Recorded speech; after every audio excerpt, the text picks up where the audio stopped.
ഇന്നലെ കഞ്ഞി കുടിക്കുന്ന ഒരു വീഡിയോ ഇട്ടില്ലേ, ആ അമ്പലത്തിൽ തന്നെ ഇന്ന് വന്നിട്ടില്ലേ. കാരണം ഇന്ന് ലാസ്റ്റ് ദിവസം, അതുകൊണ്ട് അമ്മേനെയും ഇളയമേനെയും പിന്നെ എൻ്റെ ചങ്ങാനും കൂട്ടിയിട്ട് വന്നിട്ടില്ലേ. നമുക്കൊന്ന് പോയിട്ട് വരാം, വാ. അങ്ങനെ നേരെ അമ്പലത്തിലേക്ക് പോയി. നമുക്ക് സെൽഫി എടുക്കാം.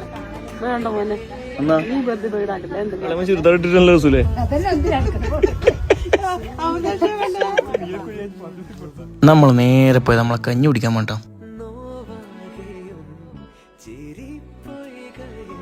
നമ്മൾ ഉദ്ദേശിച്ചതൊന്നുമല്ല, പായസം,